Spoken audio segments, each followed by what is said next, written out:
Since ancient times, God has used nations to fulfill his eternal purposes. Among great empires such as Babylon, Egypt, and Rome, there is one nation often overlooked, yet profoundly mentioned in Scripture: Persia, known today as Iran. The Bible not only names this nation, but reveals that it was chosen to play a key role in the fulfillment of prophecy. Prepare to discover how a pagan empire was used by God to change the history of his people. The story of the Iranian people goes back to the earliest chapters of the Bible. After the flood, the sons of Noah became the fathers of nations. Among them, Japheth had a descendant named Madai, the ancestor of the Medes, who later joined with the Persians. From the book of Genesis, Iran is already woven into God's grand narrative for humanity. Centuries passed, and the descendants of Madai grew strong. Under the leadership of Cyrus the Great, the Medes and Persians united to form one of the most powerful empires in history. Their conquests stretched across the Middle East and Egypt, ruling lands central to the Bible and setting the stage for God's prophetic plan. Among all the Persian rulers, Cyrus the Great stands out as a man chosen by God.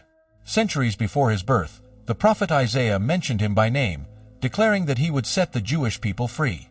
In 539 BC, Cyrus conquered Babylon and issued a decree allowing the Jews to return to Jerusalem. A pagan king, yet called God's anointed in Scripture. The decree of Cyrus allowed the Jewish exiles to return to their homeland. Under the leadership of Zerubbabel, they began rebuilding the temple in Jerusalem. Even through pagan empires, God proved that his plan of restoration can never be stopped. During the reign of King Xerxes, known in the Bible as Ahasuerus, a dark plot arose to annihilate the Jewish people.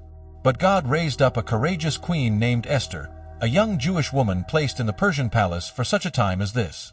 Risking her life, Esther intervened before the king and exposed the evil plan. Through her bravery, the Jews were saved, and the festival of Purim was born as a celebration of God's deliverance. Centuries before the rise of the Persian Empire, the prophet Daniel received visions from God. In the statue of Daniel chapter 2, the chest and arms of silver represent the Medo-Persian kingdom. In Daniel chapter 7, a mighty bear symbolizes its strength.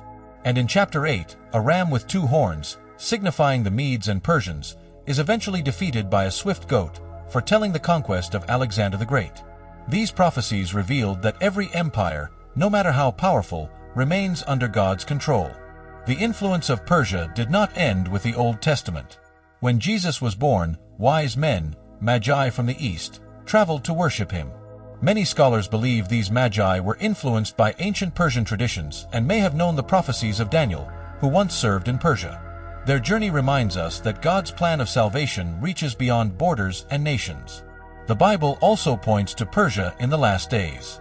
In Ezekiel chapters 38 and 39, Persia is listed among the nations that will join a great coalition against Israel in the Battle of Gog and Magog. This prophecy shows that Iran, the modern descendant of ancient Persia, will continue to play a significant role in the unfolding of end-time events. The story of Persia reminds us that God is sovereign over every kingdom and every empire.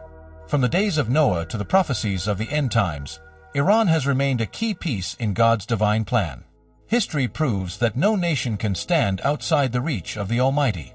Before we close, remember to explore the resources linked in the description, including powerful courses like School of Uncommon Prophets 2025 and Love with Purpose, a divine guide for prosperous relationships, and many others designed to help you grow in faith and purpose. And don't forget to subscribe to this channel for more prophetic revelations and biblical insights.